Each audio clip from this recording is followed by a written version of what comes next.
Hey everyone, when we talk about the environmental crisis, we usually talk about things like carbon emissions, plastics in the ocean. And yeah, those are huge. But what if the problem goes way deeper than that? The source material we're digging into today makes a really bold claim that this isn't just an environmental crisis, it's actually a crisis of our entire civilization. So let's unpack that. And this is really the question at the heart of it all. What if the melting ice caps, the wildfires, the polluted rivers, what if those are just the symptoms? What if the root cause, the real disease, is a fundamental breakdown in how we think about nature itself? So the core argument here is that the ecological crisis isn't something we can just solve with better technology. It's a social problem, an ethical problem. It comes from this deep rupture in the relationship between humans and nature, a break that, believe it or not, has been developing for thousands of years. To really get this, our source takes us all the way back to the word ecology. It comes from two Greek words, oikos, which means home or household, and logos, which means science or study. So ecology literally is the science of our home. Now, that might sound simple, but it's a pretty radical idea, right? It asks us to stop seeing nature as this thing out there, separate from us, and to start seeing it as the actual home we all share. And today, we're basically caught in a tug of war between two completely different ways of seeing the world. On one side, you've got what the text calls capitalist modernity. This view sees nature as, well, basically a giant warehouse of stuff for us to take and use for profit. Then, on the other side, there's democratic modernity. This view says, whoa, hold on. Nature isn't a warehouse, it's a living, breathing system that we have to live with respectfully. And this clash of ideas, it's right at the center of our whole crisis. Okay, so to help us make sense of all this, the source gives us this really powerful three-part framework. And it all starts with the foundation, with what it calls first nature. First nature is essentially the world before we got here and started messing with it. It's the world of evolution, of ecosystems, of the natural cycles of water and carbon. It's the planet's fundamental operating system, working according to its own rules. It's the bedrock that all life, including our own, depends on. And here's where it gets super interesting. We often have this idea that nature is all survival of the fittest, red in tooth and claw. But the source points to the work of Peter Kropotkin, who argued that an estimated 95% of species actually live in cooperative societies. So mutual aid and cooperation might be just as fundamental to life as competition is. Kind of flips the script, doesn't it?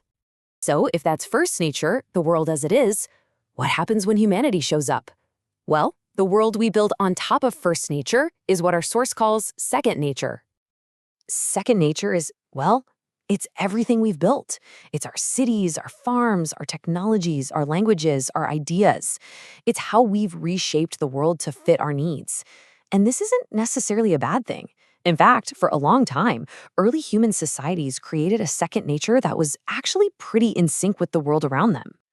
But that relationship started to go sour. Way back in the Neolithic period, humans mostly lived in harmony with nature, even seeing it as sacred. But then, with the rise of hierarchies and states, that whole perspective shifted. Nature started being seen as an object, something to be dominated and controlled. And that idea went into overdrive with industrial capitalism, which basically treated the planet as an endless supply of fuel for the engine of profit. And check out this brilliant example of that shift in thinking. The source re-examines one of our oldest stories, the Epic of Gilgamesh. We usually read it as a story about a great hero. But if you look at it through this new lens, it becomes a story of ecological crime. Gilgamesh, the hero, chops down the sacred cedar forest, and its guardian, Humbaba, who's always painted as this evil monster, is suddenly recast as the very first ecological resistor, trying to protect his home from being destroyed. Okay, so our current second nature is clearly at odds with first nature. That's the problem. So what's the solution? This is where the source brings in its most hopeful and, frankly, visionary idea, third nature. Now, third nature isn't about trying to go back in time to some perfect, untouched past. That's not the goal. It's about consciously and intentionally building a new future. It's about creating a new kind of society where our technology, our politics, and our values are all designed from the ground up to work with ecological principles, not against them. The idea is that true human freedom can only happen in harmony with nature. So how do we even begin to build something like that? Well, it boils down to three key things. First, we need an ethical politics, where our decisions are always weighed against both social justice and ecological health. Second, we need harmonious technology, tools that actually support life instead of destroying it.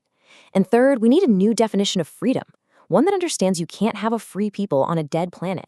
Our liberation and the planet's health are totally intertwined. And listen, this isn't just some abstract fantasy. The source is quick to point out that there are real-world communities and movements that are already trying to live out these principles. You've got examples like the Democratic Confederalism in Rojava, the Zapatista movement in Mexico, and even the sustainable farming models in Cuba.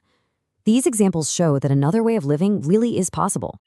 So, at the end of the day, the really crucial takeaway is this. Changing our light bulbs and recycling is great, but it's not going to cut it. The ecological crisis is just a symptom of a much deeper sickness in our civilization, and the cure isn't just a new gadget or a quick technical fix.